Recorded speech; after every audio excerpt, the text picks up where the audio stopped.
আল্লাহ রাব্বুল আলামিন কোরআনে কারীমের মধ্যে পরিষ্কার করে বলেছেন, লাতাজিদান্না আশাদ্দান নাসি আদাওয়াতান লিল্লাযীনা আমানুল ইয়াহুদা ওয়াল্লাযীনা আশরাকু। আল্লাহ পাক বলছেন, হে রাসূল, মানুষের ভিতরে দুইটা শ্রেণী মুমিনদের জন্য সবথেকে জঘন্য দুশমন। কয়টা শ্রেণী? দুইটা। একটা হলো ইহুদ আর একটা হলো মুশরিক। একটা হলো ইহুদি আর একটা হলো মুশরিক। এটা হলো তোমাদের দুশমন।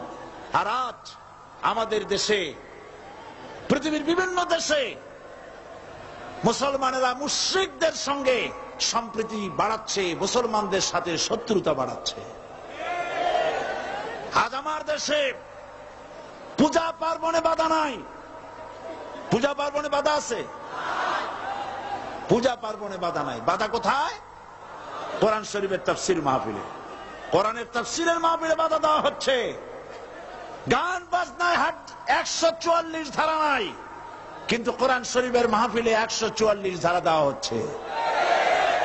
যারা দিচ্ছে তারা আবার উমরাও করে, হজও করে। ওরা আমাদের বলে আমরা নাকি ধর্মের নামে রাজনীতি করি। বলে না? আমরা নাকি ধর্মের নামে রাজনীতি করি। আমি বলি, ধর্মের নামে আমরা রাজনীতি করি না, আমরা ধর্মীয় রাজনীতি করি। কথাটা বুঝে আসছে কিনা? ধর্মের নামে রাজনীতি তো সেই ব্যক্তি করে 1996 সনের নির্বাচনের আগে যিনি মাথায় পট্টি বেঁধেছিলেন, যিনি শপথ গ্রহণের সময় হাতে তসবিহ পড়েছিলেন।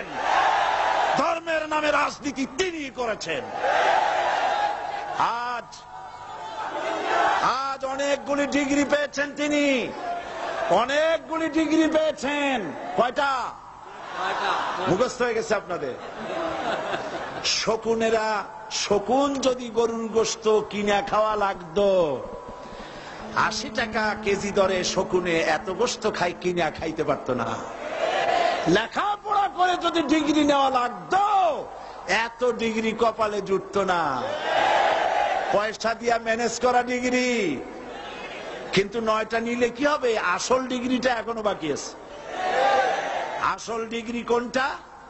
নির্বাচনের আগে পট্টি বেঁধে তসবিহ নিয়ে গোটা জাতিকে যে সফলভাবে প্রতারণা করতে আপনি পেরেছিলেন, মহা প্রতারক হিসাবে সেই ডিগ্রি আগামী নির্বাচনের মোক্ষম সময় জনগণ আপনার গলায় পরায় দেবে।